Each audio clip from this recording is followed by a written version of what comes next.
जय गुरुदेव। ओम नमः शिवाय। इस वीडियो में आप सबों के प्रश्नों के उत्तर दिए जा रहे हैं। एक प्रश्न है कि नकारात्मकता का विरोध और सकारात्मकता का समर्थन क्या हम वास्तव में संपूर्ण अनंत में करते हैं? कभी हमने सोचा कि इस विषय पर हम कर्म करते हैं तो इसकी प्रतिक्रिया धीमी क्यों है? क्या इसमें समर्थन कम है? उनका उत्तर है कि हाँ, यह सत्य है कि लगभग 3.5 करोड़ ग्रहों पर नकारात्मक और सकारात्मक ऊर्जा रहती है और सभी ग्रहों में समय के अनुसार इसकी गति कम, बहुत कम, ज़्यादा और बहुत ज़्यादा होता रहता है। यानी समय के अनुसार इसके समर्थन भी कम बेस होते रहते हैं। एक ने प्रश्न लिखा है कि सतयुग में वर्तमान के उद्योग व उद्योगपतियों का कैसा स्वरूप होगा? तो उनका उत्तर है कि सतयुग में वर्तमान के अनेकों उद्योग बंद हो जाएंगे और अनेकों उद्योगों का स्वरूप भी बदल जाएगा। जैसे वर्तमान के बड़े वस्त्र उद्योग नहीं होंगे, इसके बदले गांवों में छोटे छोटे वस्त्र उद्योग होंगे।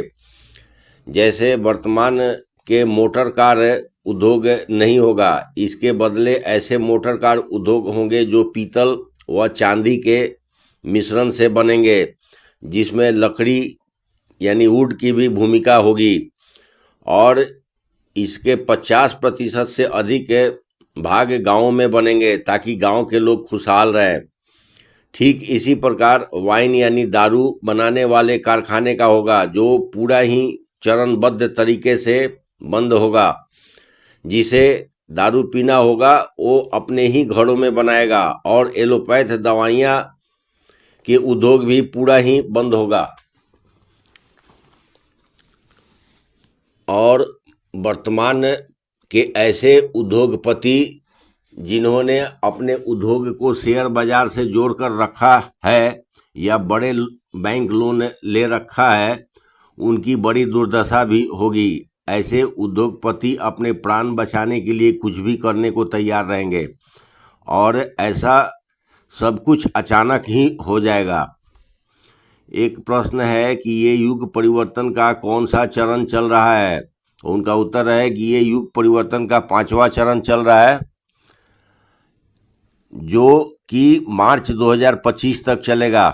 और कभी कभी युग परिवर्तन का 5वां व 6ठा चरण भी साथ साथ चलेगा। तब सरकारों पर बड़े बड़े संकट आने लगेंगे। इसे ही एक तरह से शनि के मीन राशि में प्रवेश होने से पूर्व का संकेत माने। और जब शनि मीन राशि में प्रवेश कर जाएंगे तब पूरे पृथ्वी से सरकारें भाग जाएगी। इसे युग परिवर्तन का 6ठा चरण चलने का संकेत को समझे। एक प्रश्न है कि ये कब होगा? 2021 से आपका हर वीडियो देख रहा हूँ, आप यही बताते हैं पर होता कुछ नहीं। तो उनका उत्तर है कि हमारे पास इतना बेकार का समय नहीं है कि हम अलग से वीडियो बनाकर बताएं कि हमारे कौन कौन से भविष्यवाणी सही हुई। अगर आप चेतनशील हैं तो अवश्य दिखेगा कि पूरे विश्व में क्या क्या हो रहा है और हमारे कितने भविष्यवाणी सफल हो रहा है। और यह भी सत्य है कि भारत के बड़े वाले नेशनल चैनल अगर देखते हैं तो आपकी रही सही चेतना शक्ति भी नष्ट हो जाएगी, क्योंकि ऐसे चैनलों पर झूठ के अलावा और कुछ भी नहीं होता है। एक ने प्रश्न लिखा है कि कृपया बाबा रामदेव जी के बारे में बताएं। तो उनका उत्तर है कि बाबा रामदेव तो अच्छे लोग हैं और अब बड़े बड़े दबाव में बड़े बड़े गलती भी कर रहे हैं। इनकी हालत वही कहावत जैसी है कि पूत कमाने गए और भतार गंवा कर चले आए। एक ने प्रश्न लिखा है कि क्या आपने जो एक बहुत पुराने वीडियो में कहा था कि अभी के संहार काल में जो लोग मरेंगे तो उनका पुनः जन्म नहीं होगा, तो पुनः जो लोग जन्म लेंगे तो वे कहाँ से आएंगे और कौन होंगे? तो उनका उत्तर है कि कृपया हमारे बातों को ठीक से समझे। हमने ये बात सभी लोगों के लिए नहीं कहा है। हमने ऐसे लोगों के लिए कहा है जो लोग पापी व म्लेच्छ हैं, उनको शरीर नहीं मिलेगा। यानी पापी व म्लेच्छ लोग ही कहीं भी पुनः जन्म नहीं लेंगे। ऐसे ही शैतान लोग 4 कल्पों तक राक्षसी ताल में कुटाते रहते हैं। इसके बाद जो गति दुर्गति होगा वो वे भुगतेंगे। और दूसरा सवाल है आपने किया है कि पुनः जो जन्म लेंगे वे कहाँ से आएंगे और कौन होंगे? तो ये बहुत बड़ा विषय है और इसे छोटे से वीडियो में नहीं बता सकता। इसे बाद के समय में गुरुकुलों में जरूर पढ़ाया जाएगा। बस इतना जान लीजिए कि काल, दिशा, अपने कर्म तथा कर्म से होने वाले परिणाम और उस परिणाम की अवधि इत्यादि अनेकों बातों को ध्यान में रखते हुए किसी भी योनि में जीवों का जन्म तय होता है। एक प्रश्न किया है कि योनि सिद्धि का लाभ कैसे मिलेगा? क्या साधारण लोग इस सिद्धि तक पहुंच पाएंगे? तो उनका उत्तर है कि साधारण लोग तो हम भी हैं, और ऐसा भी हो सकता है कि आपके पास कार या बाइक हो और हमारे पास तो एक साइकिल भी नहीं है। तो हम तो बहुत साधारण लोग में से एक हैं। इसलिए साधारण लोग स्वयं को समझकर अपने अंदर हीनता की भावना नहीं लानी चाहिए। रही बात योनि सिद्धि का, तो इस संबंध में हमारे पूर्वज ऋषि महर्षि ने अनेकों ग्रंथ लिखे हैं, जिसे योनि शास्त्र के रूप में जानते हैं। इसे लिंग शास्त्र भी कहते हैं। और योनि शास्त्र बहुत लंबा विषय है, इसे वीडियो के माध्यम से नहीं बताया जा सकता। वैसे इतना जान लीजिए कि द्वापर काल में और कलयुग के शुरुआत में ऐसे कई स्थान रहे हैं जहाँ योनि शास्त्र की शिक्षा दी जाती थी। इसका ही एक प्रमाण अजंता एलोरा की गुफाओं को समझे, और इसके जैसे अनेकों स्थान भी हैं। और योनि शास्त्र अनेकों युगों में अलग अलग होता है और अनेकों ग्रहों पर भी अलग अलग होता है। जैसे कलयुग में जो होगा तो सतयुग में दूसरे तरह का होगा।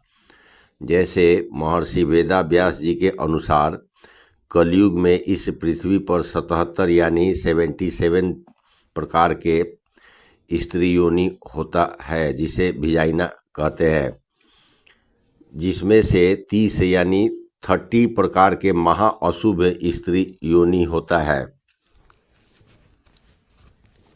40 प्रकार के अशुभ स्त्री योनि होता है।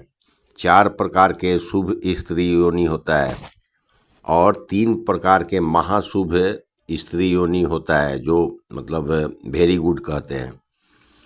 ठीक वैसे ही कलयुग में पृथ्वी पर 161 प्रकार के यानी 161 टाइप्स के पुरुष लिंग यानी पेनिस भी होते हैं, जिसमें से 109 यानी 109 शुभ यानी गुड होता है। 14 यानी 14 महाशुभ होता है यानी वेरी गुड में 14 नंबर होता है। और 17 यानी 17 महाअशुभ व 21 यानी 21 अशुभ होता है।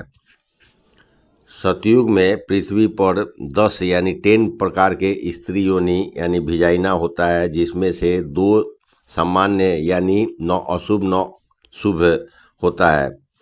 3 अशुभ स्त्री योनि होता है, परंतु सतयुग में महा अशुभ स्त्री योनि नहीं होता है। 3 यानी 3 प्रकार के शुभ स्त्री योनि जो मानवीय होता है, जो नए युग में होगा। और 2 प्रकार के स्त्रीलिंग या स्त्री योनि महाशुभ यानी वेरी गुड होता है, जो देवियों, यक्षनियों, योगनियों, डाकनी या शाकनी इत्यादि का होगा।